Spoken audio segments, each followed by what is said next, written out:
complain about. Woo. Hold on. All right. I'll bring everybody back in a sec.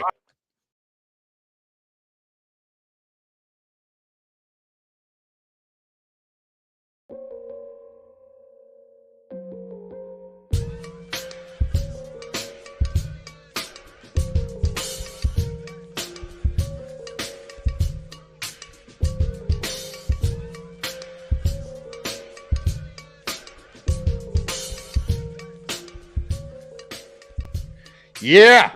What's up, ladies and gentlemen? Chris Vitale, High Anxiety. Yeah, we got a lot to talk about. But before we do, allow me to introduce you to my co-host, Shoeless Dro Jackson. What's up, baby? Pedro Lopez is here. How you doing? What's going on? How you doing? I'm all right. I don't know. It's been a hell of a week. We got a lot to talk about. And before we do, let's bring in Lou Columna, baby. What's up, baby? What's up, fellas? How you doing? I was doing all right at the beginning of the week. Not so much now.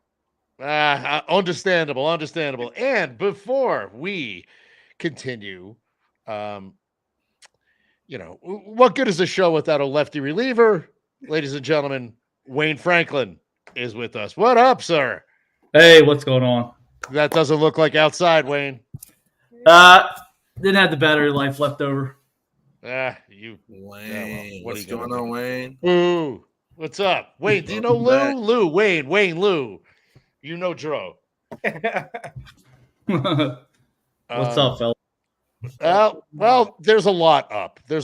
And the first thing I want to talk about is because I don't know if it's allowed to be spoken of, but Aaron Judge is kind of, ever since that teacher man dude had him swinging a propeller and then he pulled an ab. Dude is Joey Gallo. He's 10 double plays, leads the league. He's rolling over on everything. What the hell is going on with Aaron Judge? Lou, I'll start with you because I know you're pressed for time. You know what? I have a little faith in Judge. I think he's struggling. Listen, this guy is an MVP, all-star. I'm not worried about him. If he was 37, 38, it'd be a different story. He's 32. It'll be a scary story. Very, very scary. It'll be Giancarlo Stanton. It's scary. Oh God. But I think he's good, man. I think, listen, man, like some guys, they just struggle for whatever reason. But this kind of hitter, this kind of player, he'll be fine. It's just frustrating when you see him, bounce into 10 double plays, strike out 40 times, which I think is what he's at right now. He's still drawing his walks, but, listen, fan or no fan, it's frustrating as hell. Well, no, I agree. And what's crazy to me is what Soto is doing, even with Judge struggling behind him. I mean, it's not the kind of protection that you'd expect Soto to get. And Soto right now is hitting 331, OPS of 1.03. I mean, dude is doing everything he can. Factor, though. It's still the Judge factor because I still think these pitchers are thinking, hey, that's Aaron Judge. He can get out of it on the next at bat. So I think that's helping. If this continues, which it won't exactly. Knock on wood. Until like May or June, that's a different story. But right now, and we've seen. I mean, listen, we can go down the laundry list of players in Major League history, all-stars, Hall of Famers that struggled that first month, no matter how good you are.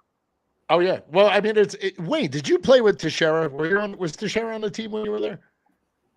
No, right? No. But I mean, he's another guy that he would go 0 for April. And then in May, he would just every year, damn year, like clockwork. Yeah. And so I mean, so I agree with you, Lou. I think he's too good. His track record's too good for him to not snap out of it. I read this morning he's planning on making adjustments, which I guess is good that he just shakes off what that teacher man hack was doing, making him swing friggin' propellers. Guy. Never liked that guy. I hate that guy. I hate him. I can't stand him. He's dead to me. You're dead to me, teacher man. You're dead. Wait, what are you seeing this April? I mean, you've played this game. Obviously, every season is a roller coaster ride. I mean, every team can't be the '98 Yankees, who start off what they lose their first four and then just boom, went crazy. Yeah, they went like 1-4, and then just turned it on. It was still the Yankees, man. They were still great. Like, there's so many things that go into this. Starting off with, I think his timing is a little off, to say the least. Yeah. I see from a pitcher's perspective, I see a guy whose front hip is flying. He's pulling that front hip a lot. He's like trying to pull everything. I remember, well, it wasn't too long ago. It was 2 years ago when he hit 62. They asked him about his approach, and he said that his approach was just to hit 300. I don't see that approach. Yes. I don't see that approach at all. No. And it's almost like he's trying to reinvent himself as a 3-hole hitter instead of being that 2-hole guy, that slasher type hitter, hits the ball, sprays the ball all over the field. I don't see that. I don't see that guy gets going opposite field very often right now. Also, when you talk about the oblique issue he had in spring training, that does take a while. I mean, it does change everything. Like, you have to get that muscle memory back. I mean, missing that time in spring training, you see the effect of it now. It does have an effect. So there are so many things that go into it. But, at the end of the day, I'll say as a professional baseball player, like, don't panic. Like you guys say, he's Aaron Judge, man. Like, you look at the back of that baseball card. Look at the back of the baseball card. That's it, right? Yeah, you don't lose. It always. The other day about Jose Abreu, and Astros fans was like, they didn't that shit. Oh yeah, like, they was not having it. That's bad. Yeah, you know what? Props to Abreu for being humble enough to accept that option, because he didn't have to. I mean, you're talking about a former MVP here. He could have just said that one. Yeah, but also, what are his options, right? Like, yeah, I mean, dude's hitting 0.99 or something like that. I mean, I think it's not good. Less than that. I think it's like 0. Is it worse? 8. Yeah. I don't think he's in the 0.8s yet. Yeah, man. Yo, it's bad. He's a guy that I would worry about, right? Because he's up there. 37, 38 years old. He's 37. Well, so he says. So he says, yeah. Remember, he's got. He did eat his passport on the plane. Now we're profiling. Oh man, Joe Lewis was 174 years old. Yep. Me and Jose Abreu were born in the same year, so that's making me feel a little weird. Oh man. But okay. So now, you know what? You know who could actually probably use some of that humility and something like that? Let's talk about Gleyber Torres a little bit, gentlemen. Look at your eyes just popped up. Dro, I'll let you start there. What the hell, man? Bro. Granted, I'm in last place in our fantasy league because I decided Bregman and Gleyber were going to have great friggin', contract years, this and that, and I am like getting demolished left and right because all these guys. It's May 3rd, man. I'm still in last place. You can lose championships early, Wayne. So anyway, Dro, let's talk a little bit about Gleyber. He's been bad. I mean, there's no ifs, ands, or buts around it. Gleyber has been bad. He's been bad. The thing about Gleyber is used to like be okay. I wouldn't say be okay, but you would like shrug off some of the defensive like shortcomings with him because he still had his bat. Right? Yeah. Well, the problem is, that's the issue. He ain't doing that either. But so everything that he does on the field is going to be times 10 at this point. And I never thought he has his moments where you see that his head's in the game, and then there's sometimes it's like, dog, just out there, like your mind is like in left field. Like I'm not understanding. Yeah, and you know, I see a lot of people are like, oh, you know, maybe the contract talk is getting to him. That's not good.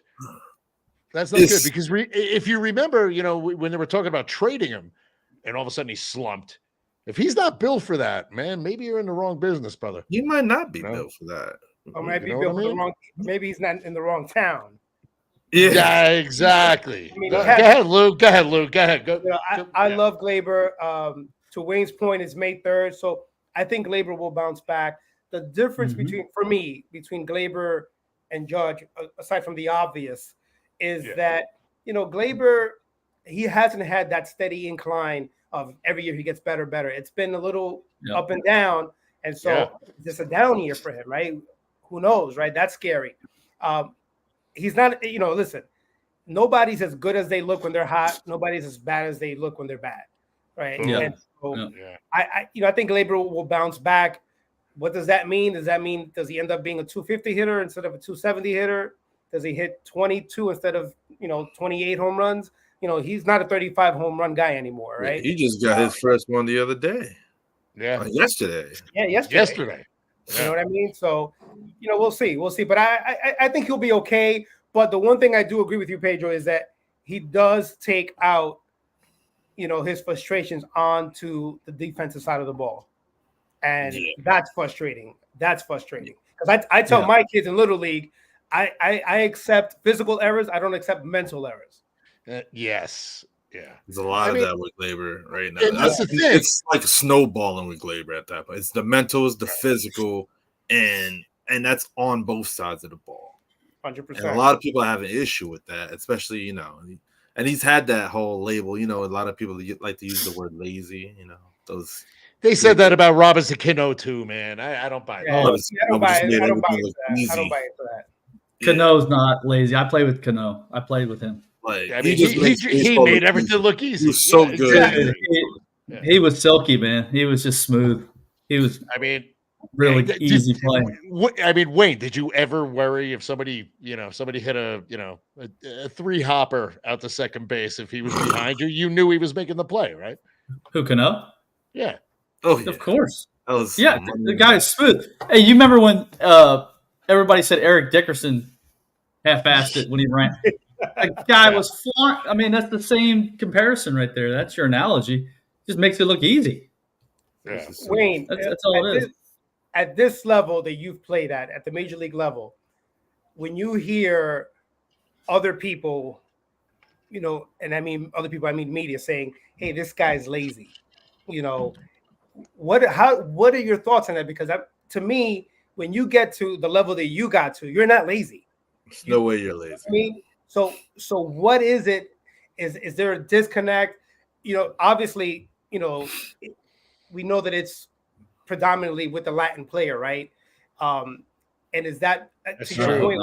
That's true. Is it like a Cano thing where he's just, you know, like the style of play in the Dominican, you know, in Venezuela is flashy, so they look at it as flashy. That means that he's not working hard. What's your take on that? You're on the spot. No, it's easy. Like, maybe white guys just aren't as athletic, and they make it look a lot harder. So it makes it look like they're grinding harder. Mike Trout and Mike Trout. No, but I yeah.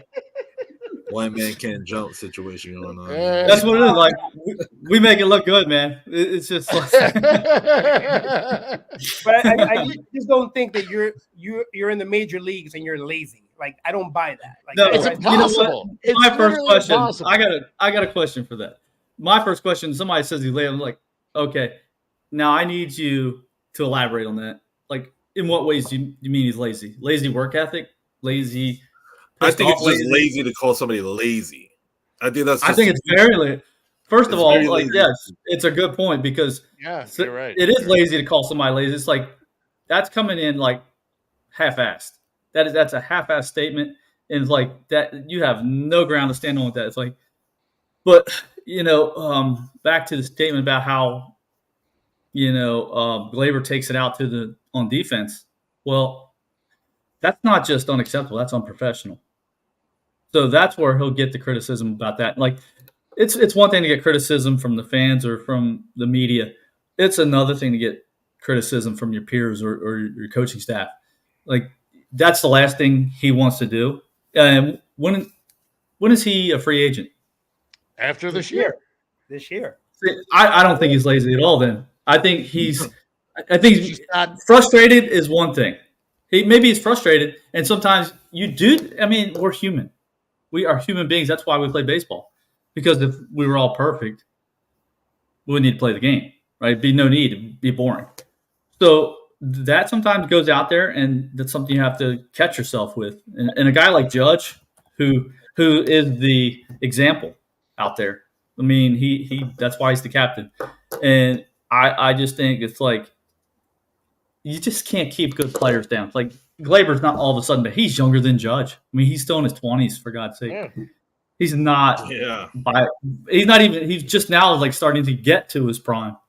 That's what the thing. He hasn't even reached his prime yet. Like, there's a big chance for him to bust out, and he could bust out. It could be a month before the All-Star break. It could be the middle of June, and he could. It's just like, if the Yankees can hold on until guys like look. I'm fine with how they're playing right now. They don't have Garrett Cole.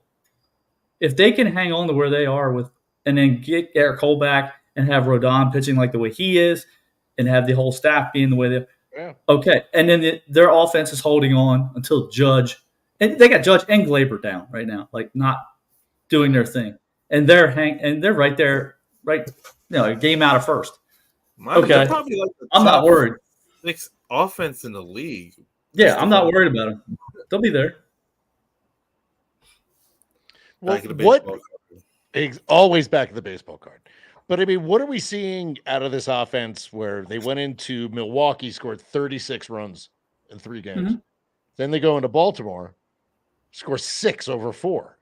What are you guys seeing there? I mean, what are you seeing approach-wise? I mean, it's easy.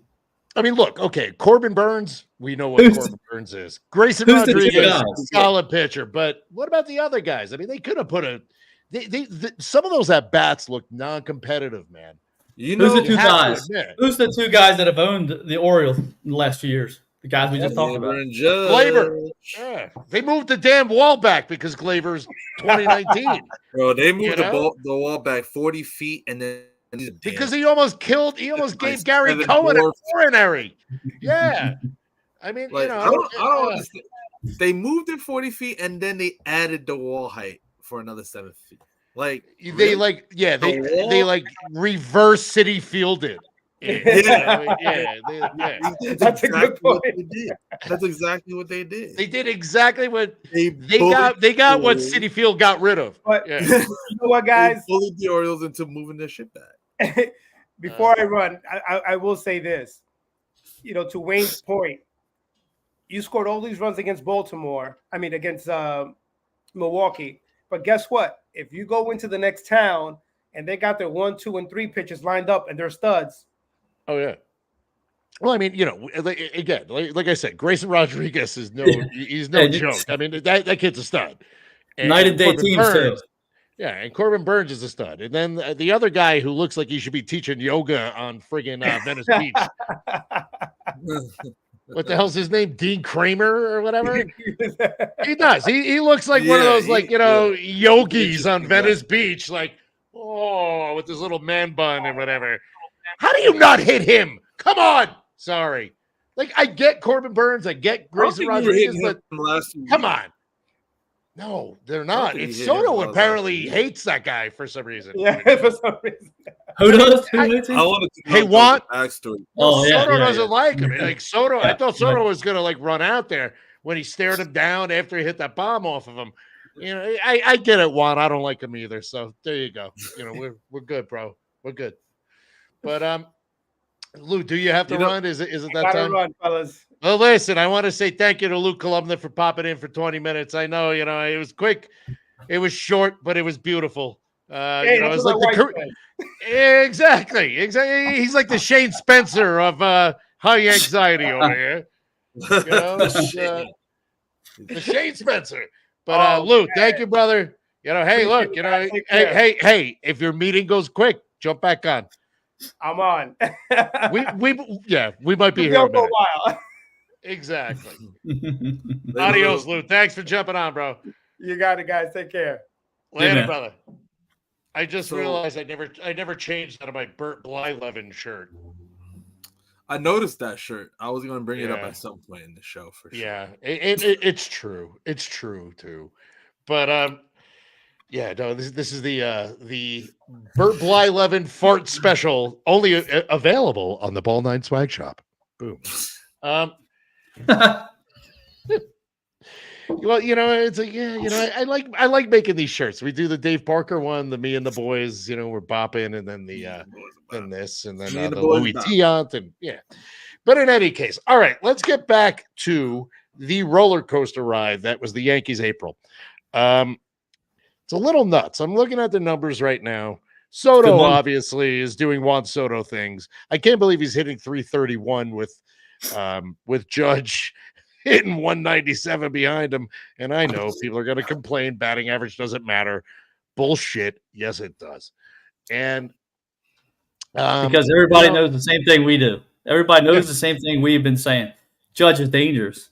And don't give him a chance to get out of it. How much? Well, here's another thing about Judge, and I kind of wish that Lou was still around for this one, but I'm going to ask you guys both this: Where's the protection for Judge?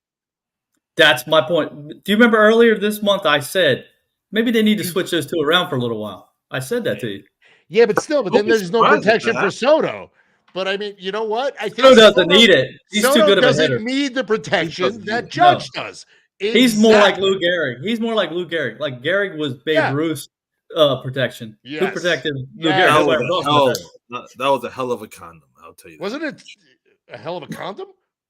Protection. Lou. Oh, shit. There you go. It got there. It got there. Just woke up. A little obtuse. A little obtuse there. Hey. It was good. It was good. Hey, wait. By the way, Wayne, how's your ankle? Oh man, how'd you like that? Dude, Jesus Christ, dude, you're getting your ass kicked. It's so swollen. It's so swollen, man. They're drilling you. You're fouling balls off your ankles. Good God, man. Ouch. Hey, it goes away. There you go. It goes away. In any case, I would like to talk a little bit about the guys who should be providing protection for Judge. You got Stanton, you got Rizzo. I kind of like Verdugo in there. I cannot believe that I'm an Alex Verdugo fan all of a sudden. But my God, when he was cleaning up, his first game he took in the cleanup was a 3-run. Yeah. So. And I love I love the fact that you got a lefty in there after Judge. That's big. I don't know, man. Rizzo, I think, is on. Rizzo's obviously on the downside, and that's okay. I mean, it happens. But Rizzo just won Player of the Week for the week before this. And another reason I'm in last place on our fantasy team is that's the 1 week that I sat him. So of course, yeah. So don't worry, don't worry, Yankee fans. I will sit Anthony Rizzo again next week, and he'll fucking go on a tear. You're having a shitty time as a manager right now. I think that's what it is. I'm like, I'm like Skip Schumacher of the fantasy world. Oh my God. I'm having a bad go of it, man. I am. It's like the only guy worse. Yeah, I know. The only guy who's having it worse than me is Skip Schumacher, and that's for sure. So, all right, let's talk Stanton. Let's talk Rizzo. I mean, are these guys just on the downsides of their careers? The walking off into the sunset. Or are they off to slow starts? I think maybe Stanton. I think we've seen the best of Stanton. And I hate to say it because I like Stanton. We spoke about him before the season started, and we all knew it was like whatever we got from him was going to be a bonus. So this is kind of what we expected, right? He's not like he's. We lowered our expectations for Giancarlo for like the last couple of years now. His I think his OPS plus is 107, which is above league average. So I mean, there's that. He got that going for him. Yeah. But I mean, we can't really expect too much from him. Well, I mean, No, I know, and it's sad. Right. It's just watching him run is sad, dude. He's not running. He can't run. Apparently, I mean, like He just can't. The guy. No, he just can't run. I mean, I think the guy runs about a fucking 12.4 40. Damn, that's How far could Deion Sanders get? Oh, but it's true. Before Stanton gets the first, how far could Deion Sanders have gotten before Stanton gets the first? Queens. Queens. Yes, he would. Yeah, Deion would get to Queens by the time Giancarlo gets the first. But I mean, look, Stanton obviously is going to run into a few.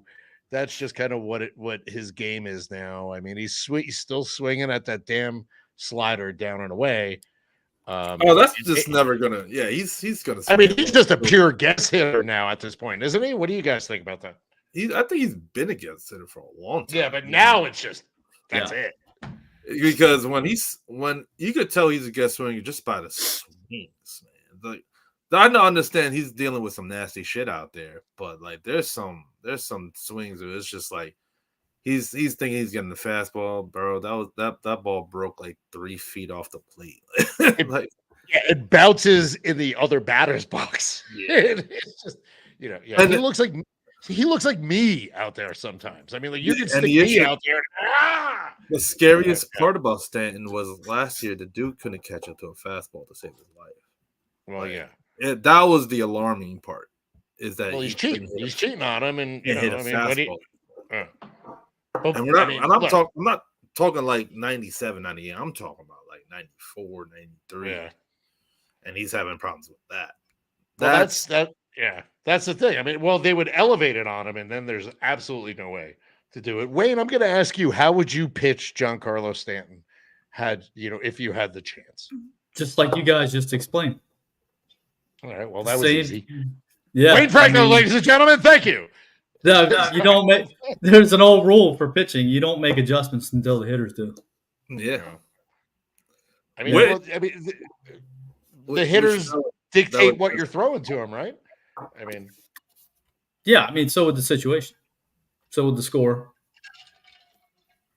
Yeah. So which naturally that goes right into Volpe.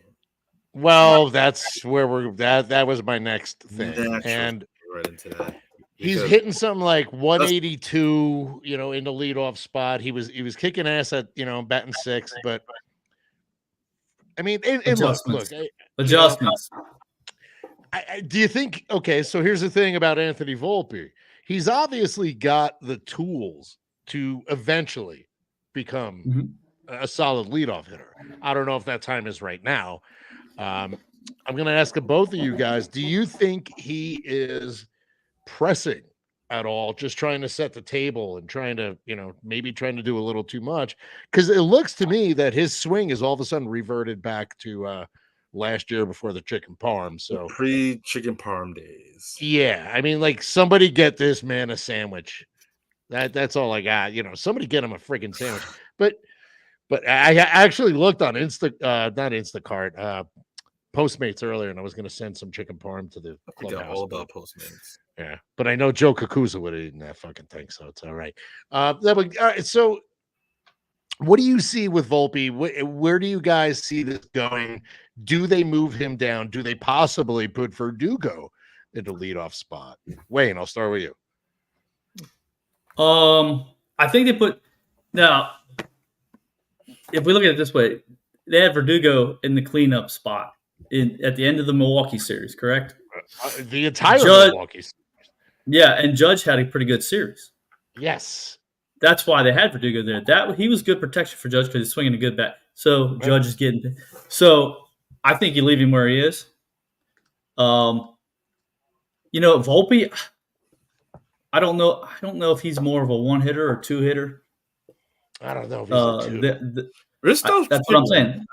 But yeah, that's it. He's still trying to figure out who he is. He's a young kid, man. He just turned 23, right? Yeah, just turned 23. He's a puppy, man. He's a puppy.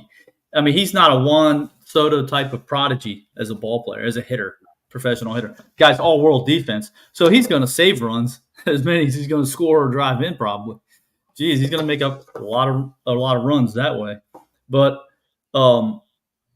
I think he doesn't know who he is as a hitter yet.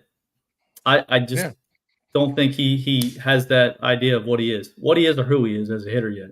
I see him as an opposite field gap hitter. Well, that's kind of the same thing where that it seems to me that Glaber got away from. Glaber was a gap to gap. So did Judge. Drive guy. Exactly. And they're getting away from it. And it's not, I mean, you can fire all the damn hitting coaches you want, but that it's not. At some point, you got to figure it out on your own. Exactly. Yeah. At some point, players take that personally. Yes. Players take that personally when, oh, yeah. It's when not. They fire a coach, players know it's not as much a coach's fault as it is their own, collectively or individually. Were you ever on a team where like a pitching coach got fired mid-season or anything? Thank God, no. Okay, no, that's good. Yeah, because I can't imagine that would be a good feeling. It wouldn't be. No, I would take that personally. Because your own personal shortcomings. Right. You have to. That's really hit you emotionally. I mean, mentally. I mean, like that would be like, shit, I just lost this guy's job. I mean, not for nothing. The guy last year, it's fine that he's gone. But I like James Rowson, and I mean, I like the guys that are in control of it now, and I don't think they're. I mean, you can't. How much blame can you put on a hitting coach? Marcus Timms got the world's worst of shit. Yeah, I mean, like that poor guy. He was a great dude. I enjoyed him when he was an actual player. Marcus Timms got railroaded, if you ask me. But I mean, like, how many hitting coaches can you go through until you realize maybe it's the players? I think they actually have a couple hitting coaches in that lineup, if you ask me. In the lineup? True. Yeah, that is true. Absolutely. Well, Drew, how about that? I mean, look, I like what James Rowson. I love Pat Russler. I mean, Russler obviously worked with Soto in Washington, so they have a rapport. So that's great. But it's not. I can't imagine Soto. Soto is kind of just like autopilot. You don't really need to coach him when he gets up to the plate. What are you seeing out of these hitters, man? Is it just Wayne, do hitting is contagious? I mean, we all know this. Is slumping contagious? What do you guys think? I'll defer on this one. I'll go second. Right. I would say it's the offense this year is a little different than last year. Obviously you had the injuries last year and you had the replacement players for a long. There was guys going playing 40 games. I think Bowers played 44 games. Yeah. Calhoun played 50 some games. Really? A lot of these guys were playing a lot. But at the same time, and you would see these innings, it'll be 1, 2, 3, 1, 2, 3. The difference is this year, we're leading the league in on base percentage. Like we're getting on base. We're getting on base. We're getting a lot of traffic. That's why I'm not tripping on what's going on offensively. I would be worried if they couldn't get on base and you were getting 1, 2, 3 innings across the board consistently. You're right. But you're right. The issue is why we're frustrated and we're complaining is we get the guys on base, and once we do it, we're not getting them around to score. That's the issue. And then that's just the ebbs and flows of a baseball season over 162 to me. Of course. But as long as we're getting on base, I'm not really worried about what's going on because there's a process that's there still. They're still taking their walks. They're still somehow figuring out how to get to first base. Yeah, I mean they're getting into the bullpens. So I mean they are. I mean even with Burns, they had him throwing a lot of pitches. I mean and I believe pitch counts are bullshit, but they had his pitch count elevated early and they got into that pen. But here's the thing: earlier in the season, and it's not like the Yankees had a really easy schedule to start this year off.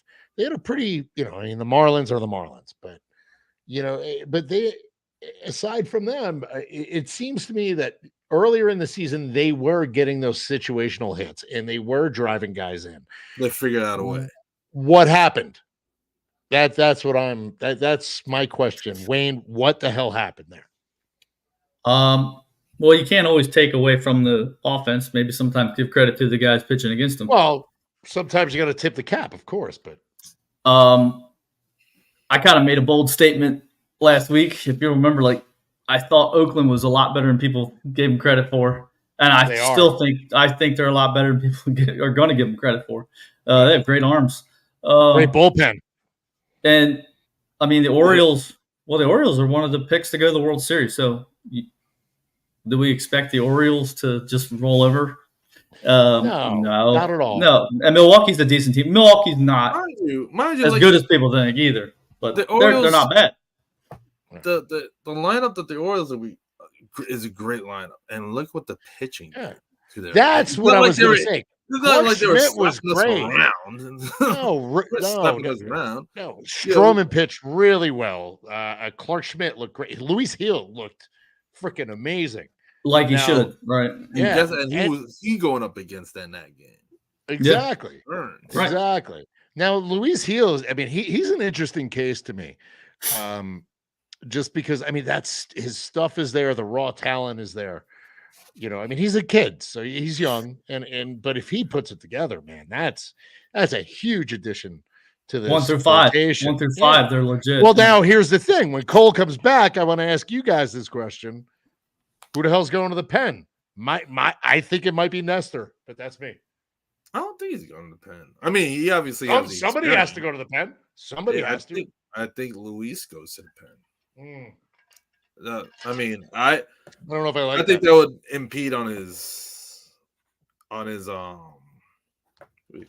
development, but I don't see them taking Nestor out.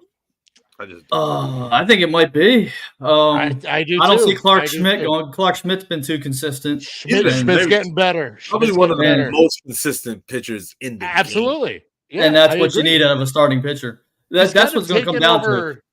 Yeah, I think Schmidt has kind of taken over that Jordan Montgomery role. Dro, you know, like when we called Jordan Montgomery, what you said he was like Camry, I said he was Valium, and then we said Montgomery was rocking me to sleep every time he did start. But I mean, Schmidt kind of does that too. But he goes out and he's just consistent, and he's throwing.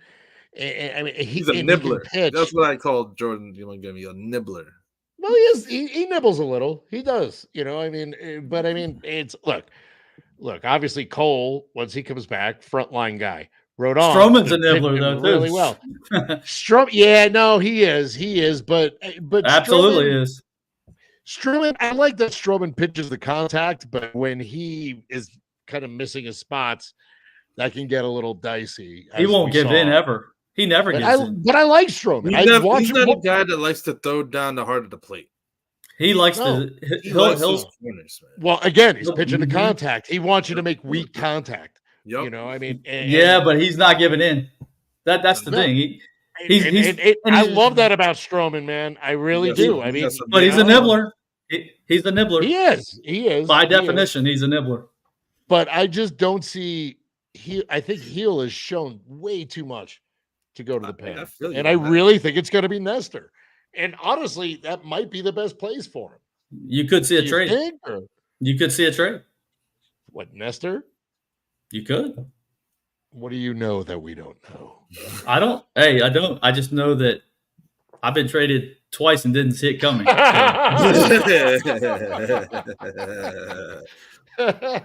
right, that's fair.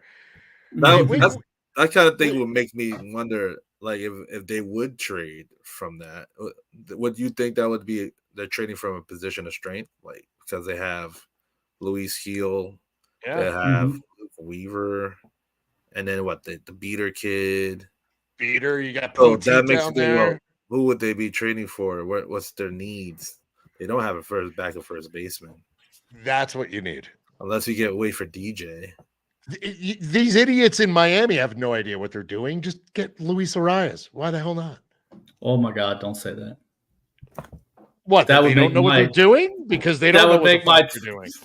The 2020s would be all good for me if they did that. Like this whole decade would be set. Hey, look, Nestor's from Hollywood or wherever the hell down in Miami. I mean, he goes home. We get Luis Arias. Everybody's happy. Oh, Arias, that guy can rake, man. That's my dream trade right now. If you can turn Nestor, Luis Arias stand. Yes, I like guys that can hit 350 and not do much else. I Well, kind he's of not enjoy even it. doing shit right now.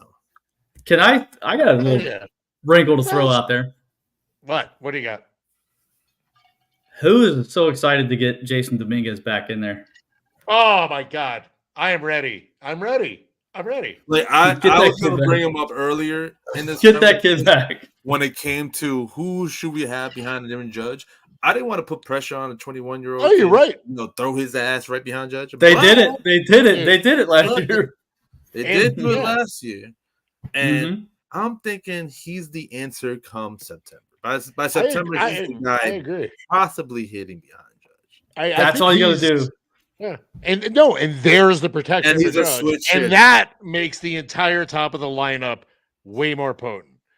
At that point, what do you do with Verdugo? Does he become a fourth outfielder? I was going to bring that up. Obviously, Trent Grisham. Send Trent Grisham to Miami with Nestor and.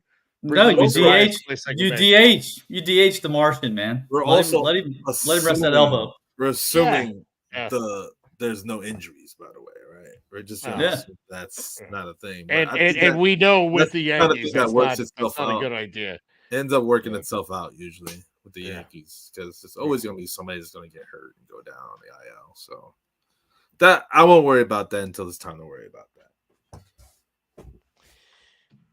But Dominguez, oh man, I can't wait for him to get back. I mean, I just want to see him play. Showed like, He's oh exciting, my God, I feel like we got robbed. I feel like as Yankees, we got absolutely fucking robbed. We got fucking robbed because I mean he showed he could do it at the major league level. You got a switch hitting center fielder, like I mean, who was the last switch hitting center fielder? Bernie,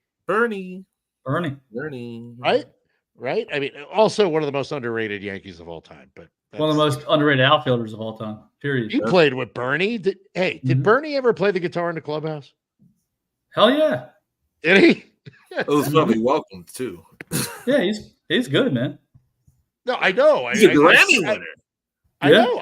I see him play in Anaheim every year. And it's like for this music conference I go to. And at the Marriott, he plays every year. And every year I see him at the bar, I buy him a Corona, and we bullshit about music. Never once talked about baseball. I fucking love Bernie Williams. He's just like, yeah. I mean, Jesus. Give me a good Bernie Williams story, Wayne. Come on. Bernie was just so chill, man. Like, there's no good stories. He is. Like, really? He didn't ever do anything hysterical? The only thing is, there were a few times where he just randomly we'd go on a road trip and he'd randomly just grab me and say, "Hey, let's go get some dinner, man." I'm like, that's it? All right, man. I got nothing else to do. Let's go. Yeah. I mean, that's how he was. He was just really laid back, really chill. All right. Well, that's all I hear about is the same. Yeah, I thought maybe you would have one. I mean, no, you never hear like a weird story about Bernie. Right there, me and Bernie. Is he? Yes. Is he? Nice. Yes. Growing up, I was like, "That's my birthday twin." That's my guy. That's my guy. Number 51, Bernie Williams. Number 51. You should have been on a bad list. How about that? Hey, just totally, completely off subject. Wayne, you had your name called by Bob Shepard. How fucking cool was that? Oh, dude, that was one of the things that, growing up a Yankees fan, like you always imagine that. You know, I feel like every Yankee at that time should have, if whoever made their Yankee debut at Yankee Stadium, should have at least had one recording sent in. Yeah, do you have a recording of that? No. I mean, I'm sure you could get it. Yeah, that'd be great. And Bob Shepard always said his favorite name to say was Mickey Mantle. Mickey Mantle. My he started the same year Mickey started. He started. Yeah, Bob Shepard. Like he was like 200 when he passed away. That was his rookie year as well. I'm trying to think of who my favorite Bob Shepard name was, and there's a few. Buddy Biancalana was always a good one. That was always a good one. Buddy Biancalana. It's just like, that was always good. Benny Agbayani. Oh, Benny Agbayani. Derek Jeter was great. That was iconic too. The way he said Derek Jeter. That's a That really classic. was. That's a classic. It was I mean, iconic, you know, man. yeah, and then all of a sudden it was like, from beyond the grave when Jeter would come up after he passed and Paul Olden took over. But I'm trying to think. There was another one. There was another Bob Shepard name. All right, Wayne. Who was your favorite aside from yourself? Obviously, who was your favorite Bob Shepard name? I never got cold chills hearing my own name, but it was always Mattingly. There, Don Mattingly, Don't- Donald Arthur. It was the best. Yes, I know that was your favorite player. Oh yeah, by far. Nobody topped him. You know, he was the bench coach actually at the year you were there, right? Yeah. Oh, was he? What was that like for you? I didn't even think about that. Holy shit! What, You yeah, was what sharing the that like? fucking dugout with him the entire season. Dude, I told him. I said, dude, I grew up. I said, I grew up just north of Baltimore, man, and I used to get tickets to Camden Yards only when you guys came in. And I was wearing your t-shirt, man. Dude, he's so humble. Like, he just would kind of like crack a smile and like, he's like, thanks, man. Like that. Like he would be like a was little embarrassed almost. Like, yeah. Like he was almost like, he was just, he thought it was cool. He thought it was cool that somebody else did that for him. I was like, come on, man. You did so much for us Yankees fans. You guys kept the Yankees. That guy single-handedly kept Yankees fans. Relevant. Yeah. He kept the Yankees fans in those seats for a whole decade while they sucked. That was my decade growing up. Yeah, of course. Me too, Wait. Well, Wayne, we're the Not same mine. age. Yeah. So yeah. Not mine. Oh, I know. I had a bet. I got. You got lucky. What was worse? What was worse, the decade of the 80s or 1994? Ooh. I say 1994. 94 was worse. Him. I wasn't around for 94. 94 sucked because it was them 94 and the sucked, Expos, man. Them and the Expos. They should have. Yeah. They were both awesome that year. They were both unbelievable that year. I know. And you know why it sucks? It sucks more for Mattingly because that's why it sucked. Do you remember the cover of Baseball Weekly? Do you remember the cover? Yes, very You much. were robbed. Yes. You were robbed. It had his picture. Never forget it. And then in '95, we all know what happened against Seattle, and that just kind of did that. But that was like the best loss in Yankee history, probably. Though. Yeah, and he also showed us in that series. But he also showed us Griffey tearing ass around the bases. I know. Yeah. But did Mattingly prove to everybody like this is what I could have done if we were in the playoffs every year? I could have been. I could have been that guy. I could have been that guy. 100%. Yeah. 100%. Yep. I could have been that guy, bro. 417 in that series. Yeah, he raked, man. Yeah, nuts. Yeah, was it 417? I thought it was. Yes, it was. I thought it was like 402. It was 417. 417. Holy shit! I'll Jesus. put some money behind that. Yeah. No, I believe it. Oh my god! It just. Yeah, he got hosed, man. And he indirectly won the World Series. He did. He indirectly won it by leaving, and Tino came around. And I love Tino. And Tino, one of my guys. I love Tino. Great guy, like nice guy. I mean, Tino's a good dude, too. Good dude, and very good. And he is Cuban. And Tampa Cuban. It's true. Well, Tino and his brother evidently used to work in a cigar factory down in Tampa because their dad owned a cigar factory. So they would just unload. They would unload tobacco, bales of tobacco. That sounds sweaty, man. That just sounds sweaty. You ever wonder if you ever wondered why Tino's forearms are like this? Crazy. It's because he was doing that since he was a kid. But Tino, I mean, he was him and Scott Brocious were they were the guys who put the team over the edge. Brocious was so unsung, man. He needs to get his flowers. Yeah, I agree. In the immortal words of not Gaetti, not enough people talk about Scott Brocious because it's true. The year before he became a Yankee in '97, he was like the worst baseball player in the sport. Terrible in Oakland. Yeah, well, he was terrible. It comes down to protection. Yeah, but it's just change the scenery.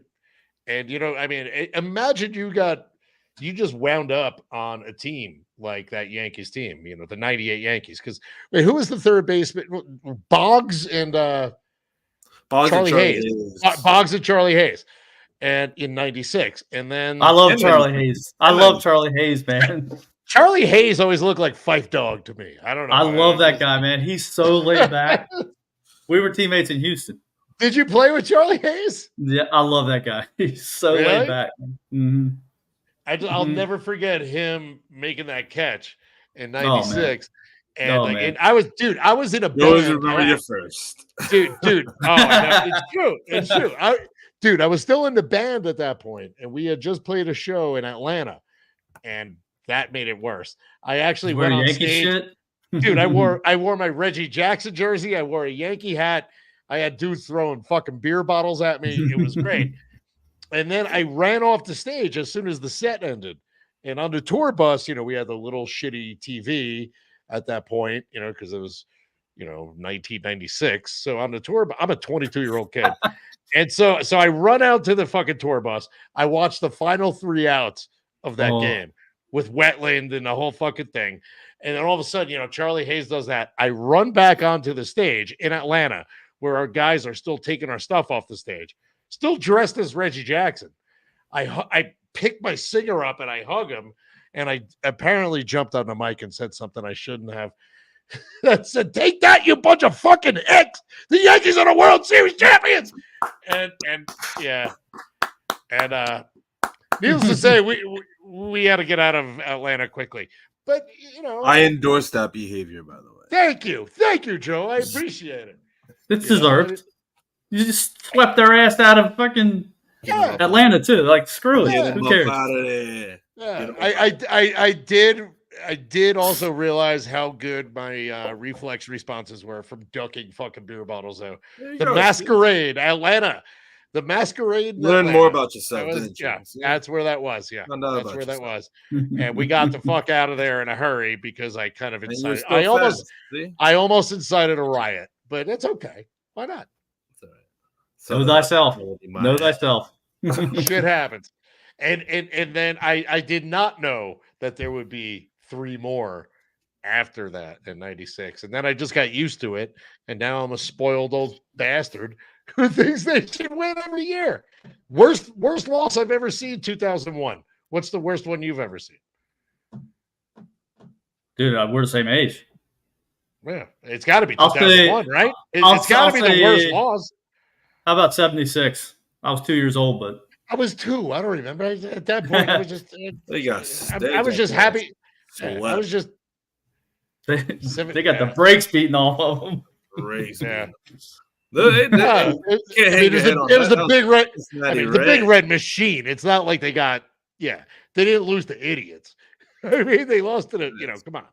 They lost to the Houston Astros of the 70s. Really, it's true.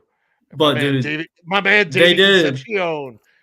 But look, they did lose to 2 of the best pitchers of that era. Oh, I mean, they lost to Randy Johnson. Yeah, I mean, come on. Yeah. By the way, technically they did not lose to Randy Johnson and Kurt Schilling. They lost to the infield being. They lost because Mariano Rivera had the worst sighting of his career. We had those fuckers beat. If Schilling doesn't pitch Game 7, though, they get ran out of that ballpark because Clemens was legit. And he would have been. Clemens left with the lead. L next to his name had Mariano did his job. He would have because he served up that homer to Soriano. Who hit the big one? Yeah, Soriano hit the big one on that splitter. He would have had that L next to his name. You're right. But I think if anybody else starts that game besides Schilling or Johnson, the Yankees run away. I don't even remember who was on that staff. I mean, that was pre Dan Harron, right? That was definitely pre. Oh hell yeah, that was pre Dan. Yeah. Aaron wasn't even in the league yet. I don't even think Dan Harron was in the league at that. No, he wasn't. I'm trying to remember who else was on that staff, and I can't. It was Batista. Oh, yep. Yes. It was Batista. It was Miguel Batista. Yes, Miguel Batista. I forget who else. I think we lost the game. That one of those. I think it was wasn't a certain pitching coach's son on that team? Stoudemire Jr. Oh, Todd Stoudemire. Wasn't he on that team? I believe so. A certain pitching coaches. I He think was your Todd pitching Stoudemire- coach, wasn't he? Yeah, What the hell was that like? With Mel as your pitching coach, like, dude. He seemed like a down to earth, like laid back kind of guy. yeah, like Oh my God. everybody Oh my God. loved him. Everybody You want him loved to be your dad. You want him to adopt you. I mean, He wanted to Yeah. son you so bad. Was he that? Yeah, was he that? yeah. He was that cool, huh? dude, the whole team was like that. It's like there was like some kind of, I don't know, there was something in the water there. I think it was Joe. The way Joe made everybody feel, it was just relaxed. He made everybody relax. I felt It was like all Joe. I don't want to diminish Joe Torre and his accomplishments as a Yankee manager, but I feel like No. sometimes he just rolled the balls out there and say, "Yo, go fucking play."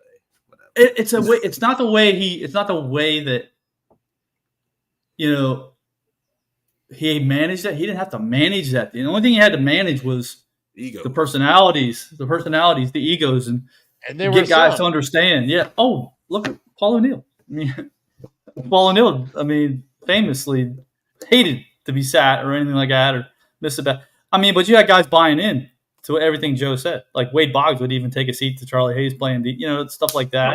And Yeah. Joe Torre is a former player, former MVP. MVP. Exactly. He has some juice. I mean, He did. that Remember what the papers said when they hired him? Clueless Oh. Joe. Oh, they were just Hammered him. yeah. That's They probably were luckily. one of those biggest update. Like in Twitter, update. Oh yeah. Yeah, exactly. yeah, Biggest update moments. Of This all you? Yeah.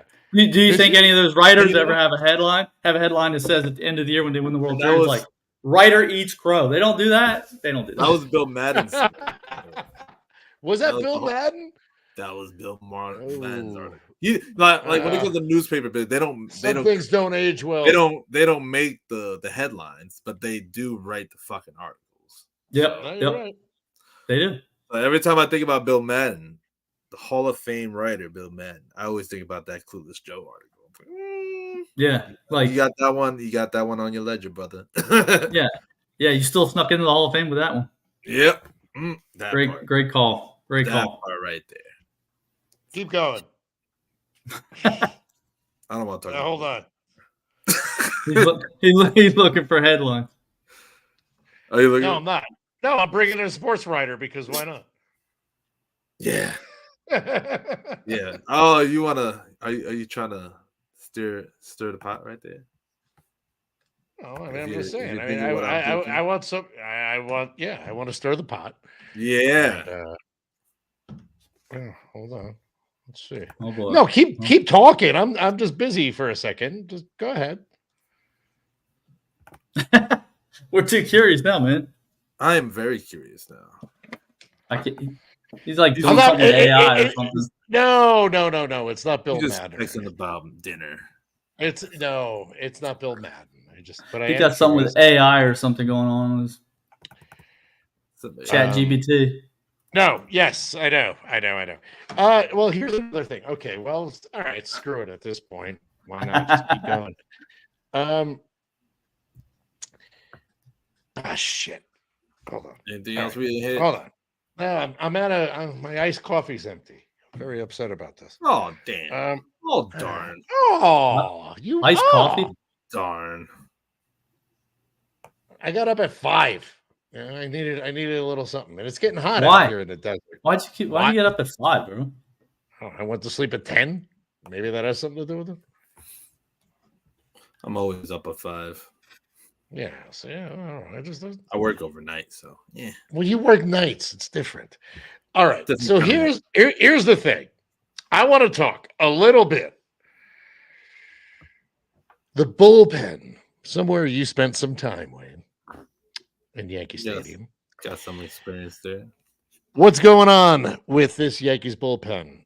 Clay Holmes. I can't. That's the best he's been. I can't complain about Clay Holmes, man.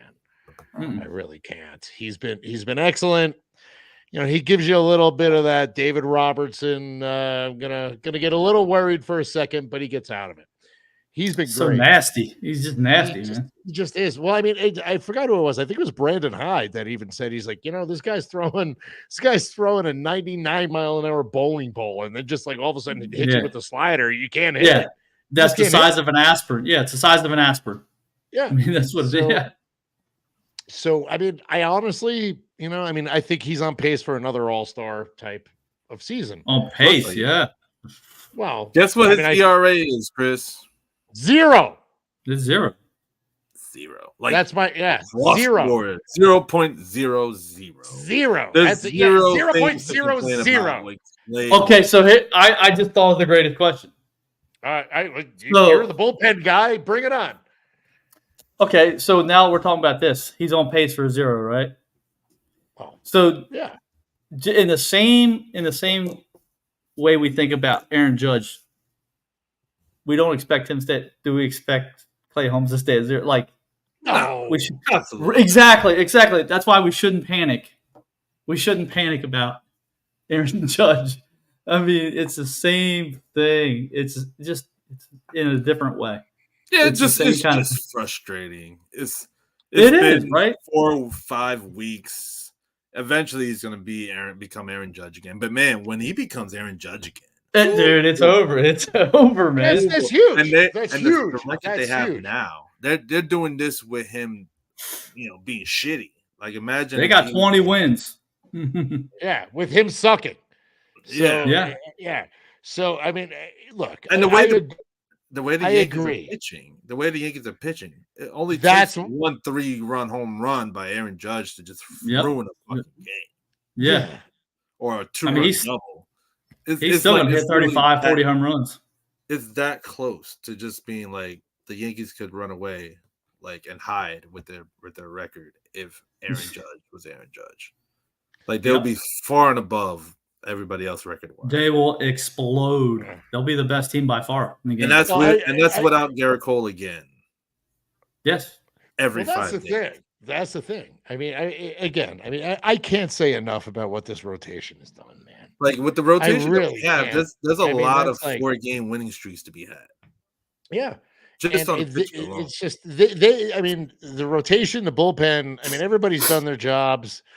I know a lot of people like to crap on Dennis Santana, but I think he's actually thrown the ball pretty well. I think people hate him. I think he's thrown the ball pretty well. He blew up one game. Whatever. It happens. Wayne, I'm sure Wayne, I know you blew up a game. I'm sure, right? It happens. Yeah, I mean, even when I was starting, it's like at the end of the year, you just take out your 2 best and your 2 worst games. It's probably pretty much who you are as a pitcher. Well, yeah, and especially, and this is why ERA is kind of a weird stat, because how magnified is it? If you go out there, you give up 5 runs in one game, your ERA is shot for the year. ERA, it's just gone. It's gone. It sucks as a a reliever. Like, but do you pay we've always done as that a relief pitcher? You shouldn't. You shouldn't. We never really paid attention to that. To a man, almost every pitching coach I ever had said the biggest stat you should worry about as a reliever, especially if you're a situational guy, is it if you're coming in? No, it's first batter's faced. First batter's faced. Really? Yeah. A lot of look at those numbers with inherited runners on there, and that's right. I was going to bring that up too. You put out the fire. That's your job. Yeah, that's a big stat. The inherited runners. That really started becoming a thing when I was playing the inherited runner thing. That's what I worry about. I mean, something. I mean, and actually, I really good at that. Ladies and gentlemen. Yes. Is right. Ladies and gentlemen, since we were talking about, Clueless Joe and all that stuff, I would like to announce the ghost of Bob Shepard. The ghost of Bob Shepard. I wish I could say it like him, and I'll try. America's most beloved sports writer, Kevin Kernan. Very good. Voila. Very good. Thanks. Hey, I tried. Kevin, how are you? I knew Bob Shepard pretty well. Of course. So before we get into anything else, and again, I just woke up from a nap, so I apologize. But, Me No too. worries. So did Pedro. By the way, Kevin. It's been a long week. Wait, Been a long wait, week. wait. Read I think many you a were columns way from ahead. you over the years. I think So you know the Wade, way but if not, wait. Yes. Yeah, the way it used to work, and I don't even have my lighting in right, so this is what you got. So too bad. Don't worry about it. anyway. We're on the tail end of it. Yeah, my mic isn't connected. So. So back in the day, when Bob was at the old Yankee Stadium, they used to have mass. I'm Catholic, and they would have Catholic mass every Sunday morning, and I used to get stuck with a lot of Sunday games, and so it was a nice mass in the morning. They would have it in the At the stadium. Yeah, in the visiting clubhouse. I didn't know that. Yeah, and they'd have it at the visiting clubhouse, and it was the old. There used to be an extra clubhouse that they would use for Old Timers Day. So on Old Timers Day, this would be the clubhouse that you walk in, and it's like your baseball cards come to life. But on Sundays, they would have the mass, and Bob Shepard was one of the readers, so he would read the reading that Oh, wow. Sunday. Yeah, and so I'll never forget one of the early ones I went to, and I can't do it as good as you, but I'll try. And he goes, some say I have the voice of God. Today I am the voice of God. Yes, And that's great. And he actually read the gospel. That's really cool. It was cool. It was very cool. And that is really cool. He was a nice guy, and I believe, I could be wrong here. You guys can check him.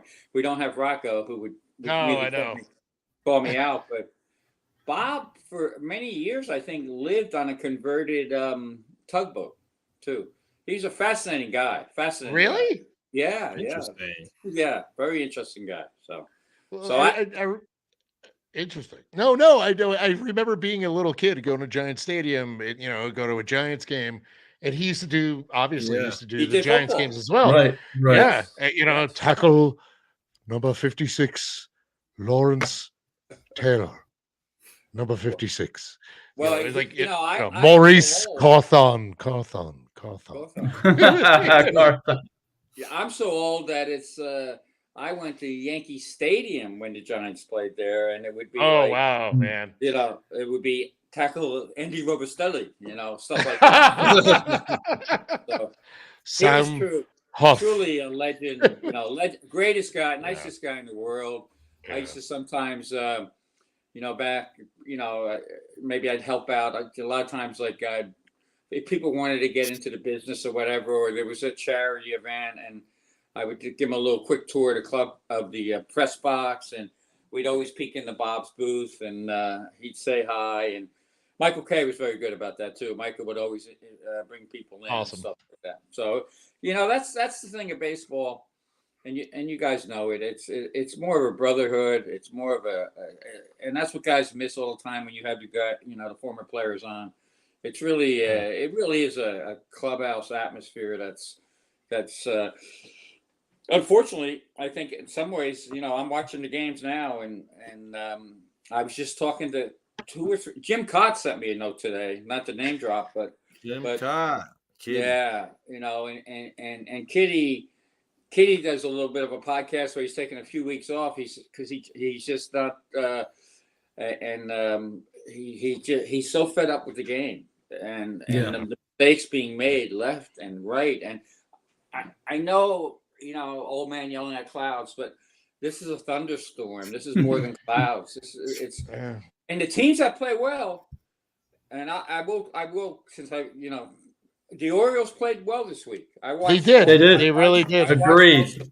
Yeah, I watched that series. They ran the bases. I was very impressed how they ran the bases. Great at bats. They didn't make many mistakes. Great at bats. They didn't shoot them. Great at bats. Gunnar Henderson. He's that an kid emotional. I don't want to go overboard here. That kid's no joke, though. Yeah, he's Robin Yount, man. He's Robin Yount. He might be the best of the bunch. He is Robin Yount. I was going to say he's their Jeter, in a way, and He wants to beat you. That's what I love I'll let you guys weigh in after this. Last thing I'll say for now. But he wants to beat you. He wants to beat you. And I want to play. I want to play for a team that guys want to beat you.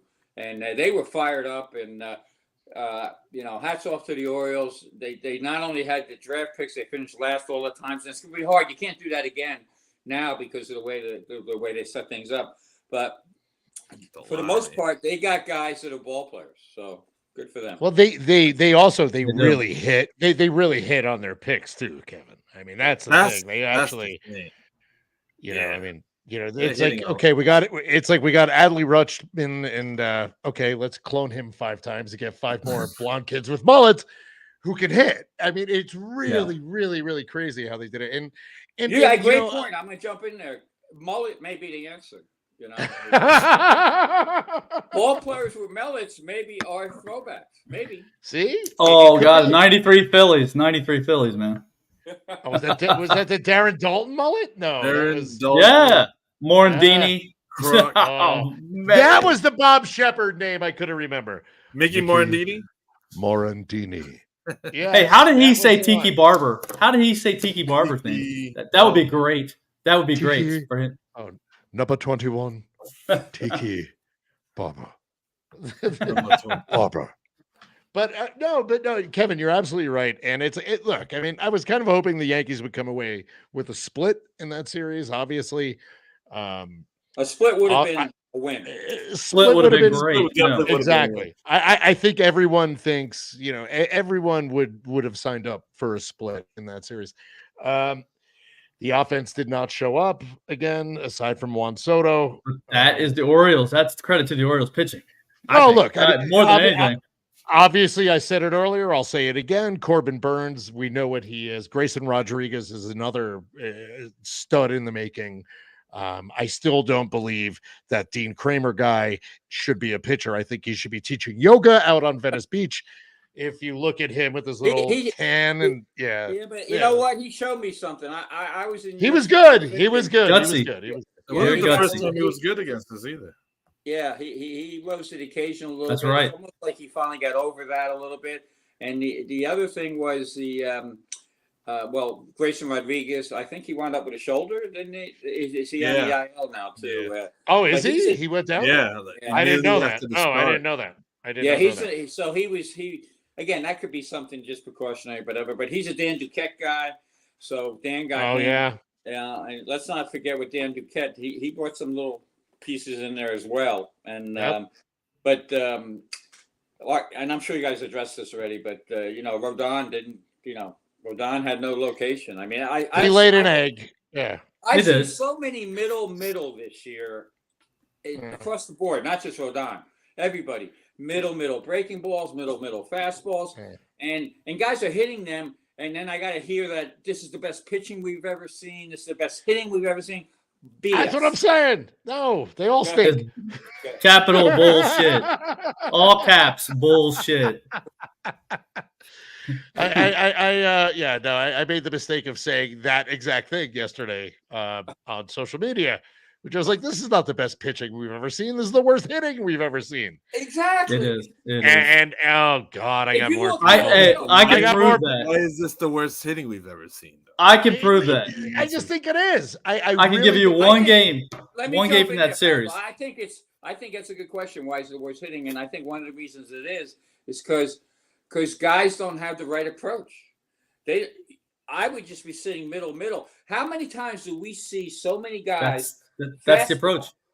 And they're looking because some nerd has told them 64% of the time in this count he's throwing a slider. They're looking slider, fastball right down the middle. Judge has been guilty of that. They all are. With Judge, there's something going on with Judge. He hasn't been the same since the abdominal injury. Yeah, and the abdominal injury was, if you notice, 2 days after he did that swinging a propeller thing by that teacher man hack. But well, I can't say he's there because Judge got there, and this guy's been there. But I will say this: he's definitely angled up more than I've seen him in the last couple of years, which leads me to believe it's core related. Yeah. No, I agree. He might just not be healthy. Wayne, you had something. Go ahead. And, oh my God, we've been going for almost an hour and a half. So all right, we'll go Well, around. something a little I'm to the sorry. I point. didn't mean to keep you guys on. No. I mean, I could do this all day. It's Friday. It's Friday evening. I got nothing else to do. I'll sit here and talk Yankees all day. So it's fine. To the point of why hitting is not so great, and how they should approach Grayson Rodriguez next time. Go back, think about that game. How many called strikes would he have thrown? Had the Yankees taken way more pitches and not swung in when they were ahead in the count, when the Yankees were in the hitter's count, you still didn't have to swing. They were swinging at pitches that were out of the zone when they were ahead in the count. I mean, if you look at that, there's no patience when they faced Grayson Rodriguez, none at all. And if there had been more patience, I think that they would have gotten him pretty good. I think there's proof right there of why hitting isn't so great. Back in the day, guys would have made him throw strikes before they started swinging. Well, the Yankees. I mean, the This is Yankees the teams best of old on-base would have. percentage team in the league.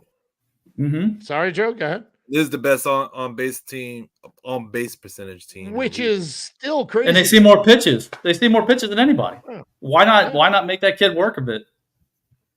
I mean, look, the Yankees have been doing a good job of getting into teams' bullpens, but unlike the very beginning of this season, you're not seeing them. I mean, I hate runners in scoring position averages. It's just batting average to me. It's clutch to me, but they're just not doing it now. All of a sudden, they're not driving guys in. Yes, they're leading the league in OBP, which is great, but what the hell does that mean in the results? Where's Gary Sheffield when you need him, man? Well, Thank you. cause and effect, right? Like if you're gonna lead the league in OBP, you're gonna have a shit ton of opportunities. You're going to this put is guys true. on base. No, that makes sense. That makes sense. It's gonna make everything look worse than it is because you always have traffic on the bases. Left in scoring position, another thing. Part of it. Here's the thing: you can't lead the league in OBP and get shut out 6 times already. 5 or 6 times, whatever it was. You can't. You can't because then OBP means nothing. The results matter. Results still matter in this game. They still have 20 wins, though. They still have 20 wins, man. They're still in good shape. They're still in good shape. I know. Let's It's not worry crazy. too much. I know it's a little crazy to complain about all of this, but I'm not going to complain. Could they have had 24 wins? That's my question. Could they have had 16, 17 losses? Well, it would be better. You know what it is? It would be better. They don't have Peter Bendix running the show, so it's But my one fear is that. Go ahead, Kevin. Yeah. Yeah, my one fear would be that maybe they haven't faced a lot of top of the line pitching yet, and when they do face those pitchers, they're getting outmatched. So that could be because the Yankees have historically been beat up on bad pitching, and so they got it. To me, they got to get over. That's the hump they got to get over. They also still too relying on the home run. I mean, even in that last game, the Orioles just put the bat on the ball and drove up. Picked up the 7 runs. The Yankees had a few shots, and it cracks me up when Yankee fans start, in Baltimore, that would have been a home run anyway, blah, blah, blah, blah. Hey, relax. You got the Yankees. Yeah, it wasn't. Yeah, exactly. Come on. So that's my fear, that maybe they're a little top of the line pitching. They still haven't gotten there yet. But until Judge is right, I don't think we can really figure out who these Yankees are. Yeah. No, sure. I agree. I agree with you 100%. And Pedro, you said it in the beginning. It's like, look, it's Aaron Judge, the back of his baseball card. He'll come around. But it's just, whether it's a health thing or whether it's a mental thing, it's just, once he does come around, that's got to be unstoppable if he's hitting behind Juan Soto. Good Lord. I would say it'll be very similar. And I said this before. It'll be very similar to having Manny Ramirez and David Ortiz back to back. I can see that. That lefty righty combo. That pitchers will always count how many batters they'll take to get to them again. And they always. That's what I was doing. As a fan, I was doing that back in 02, 03, 04, and 05. I would be like, once these guys were gone, I was like, okay, how can we slow down the lineup and try to get them to come up 3 innings from now instead of every other inning? Well, it They're seems like coming up every other inning. You're in trouble. Yeah, and that's what it seems like when they're rolling. That they're always coming up. Seems like Rolling they're up, always coming up. And that's again. I was there for all the Manny and David stuff and 2004, of course, that disaster. But don't get me started on that. I still think that, Joe Torre's got, he's won 3 of them and he came close. But the way that bullpen was used in that 2000, it was a panic city move in 2004, Game 4, stuff like that. But but give the Red Sox credit. They produced. The Yankees gave them the opening, and it was like my old friend Jack McKean used to say, when Mr. Opportunity knocks on the door, you always say, "Come on in, Mr. Opportunity. Come on in." So we'll see. But that's a good comparison between Manny and Ortiz. The one thing I saw, and again, this is not Judge being right, and I'm the biggest Judge fan in the world as a person and everything else. But I almost saw from the Orioles, and again, I look at different things when I watch a game. I almost saw the Orioles. It was almost like the scene in the movie with where the Babe Ruth type character and the guy who gets shot. What was it? The Natural. Yeah. It's almost like the scene. The bopper. The bopper. The whammer. The whammer. That was it. Where our eyes went from the whammer to, I saw the Orioles pitchers go like this they went from Judge to Soto, like he's the guy, and we'll take our chances with Judge. So if Judge gets right, then we're where you say they are with those two guys. So, but he's got 100%. 100%. I'm going to go around, being that we've been on for about an hour and a half and my iced coffee is now nothing but an ice cube. Go around. I want to get a final thought from everybody on where we're at from, recap the April of the New York Yankees in a paragraph. And I'll go around this way. We'll go around the horn. Joe, I'll start with you. Recap the Yankees April. Boom. Well, first and foremost, the great starting pitching that they've gotten without Garrett Cole. With every passing week, we're closer to Garrett Cole. And with every passing week that they have a decent, if they could go 4-3, 4-2 every week, they're going to be fine. They're going to be fine. They're going to pass that baton. The bullpen, Clay Holmes, there's 0 complaints. He has 0.00 ERA equals 0 complaints. You can't complain. You're not allowed to complain about your closer with a 0.00 ERA. The offense is just inconsistent. The 5 shutouts, that's alarming, but also I think that's more of an anomaly more than anything else. So they're not going to be that team that's going to get shut out once a week. I don't think that's going to happen. But they're getting on base, so like I said earlier, the process is still there. As long as the process is still there, I'm not really worried. But they're second place, half game or a full game, depending on it's a full game. It's a full game. Full game. 2 in the lost column. 2 in the lost column. Without Garrett Cole. Yeah, exactly. Yeah. It was a successful April. There's other teams that have much deeper problems. Thank God they are not the Chicago White Sox. Wayne, I'm going to go to you. Recap the Yankees April, or the Marlins for that matter. Oof. Yankees success. I mean, you're without Garrett Cole, you're without Gleyber Torres, you're without Aaron Judge, essentially. 20 wins. As we said, a game out of first. It's just a matter of time. I mean, and I think with when you get those hitters going, you get a guy like Verdugo's back tonight. I think him missing the Baltimore series was huge, especially with a hot hand like that. That's a big loss when the guy's so hot. Now he's back. So he's you get also all been that awake going for 3 days with a baby. Right. So, yeah. Right. Yeah, he's going to have some dad power. He's going to have some dad strength tonight. You watch. But you see them all come back now. Now your lineup becomes more circular. It's not just like do whatever we can to get back to the top. the good Yankees teams in the 90s and the early 2000s, they had more circular lineups where those guys could get you back to the top in a hurry. And they could be on base for the guys at the top of the lineup. Yeah. And, Garrett Cole, if he is 3/4 of what he was last year, that's better than anything they got at the bottom of their rotation.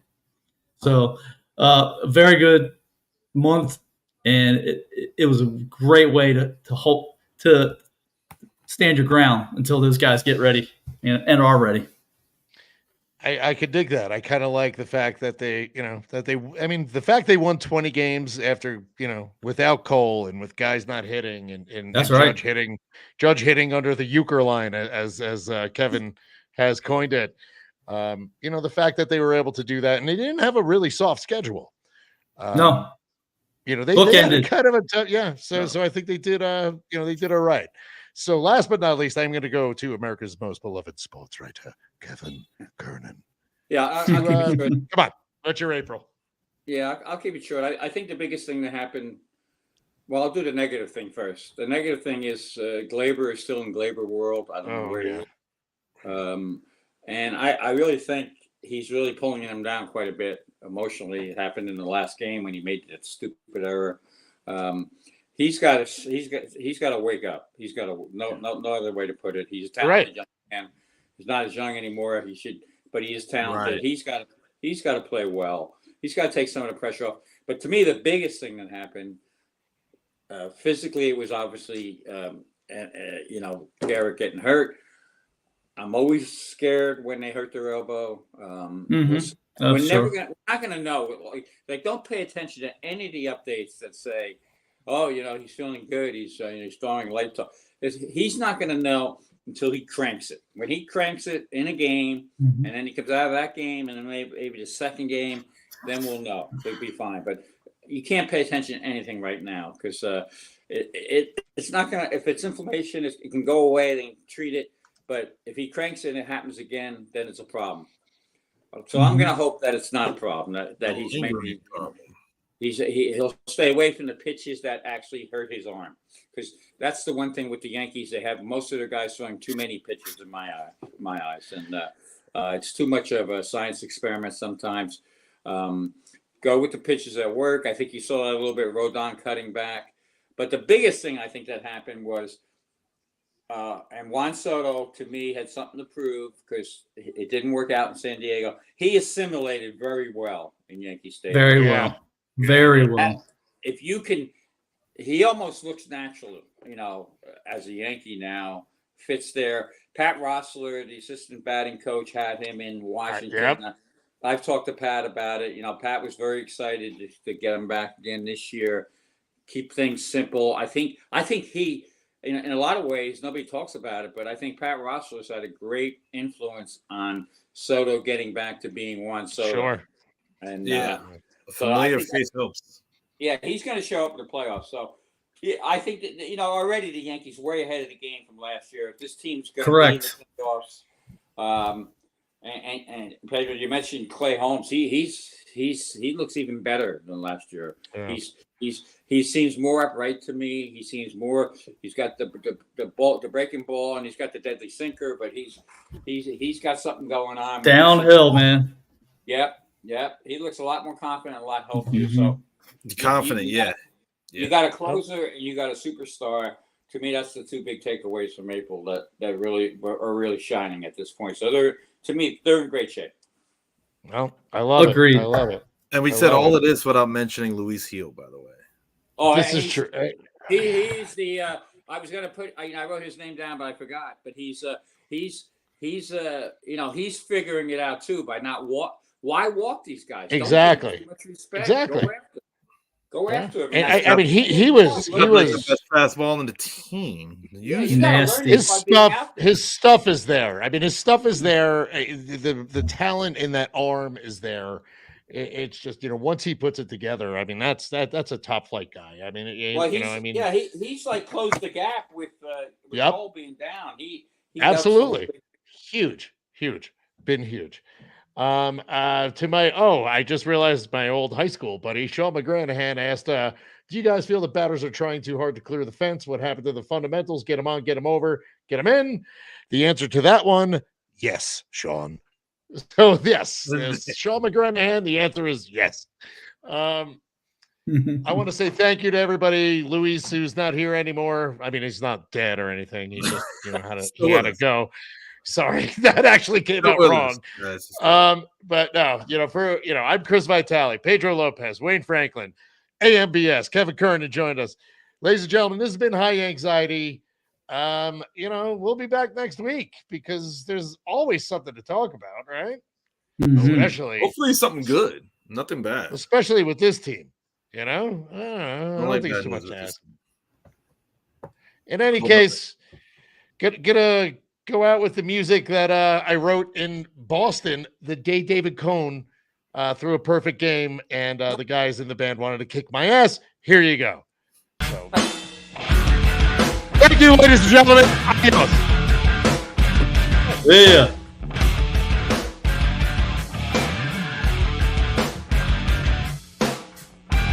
All right. Oh shit, we're still here. Sorry.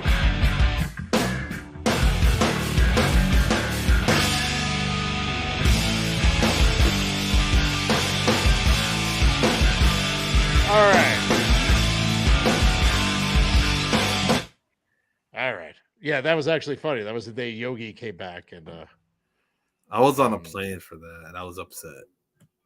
I was like a little 12. I was in a recording studio with a bunch of Red Sox fans in Gloucester. Ugh, it's terrible. They advertised that game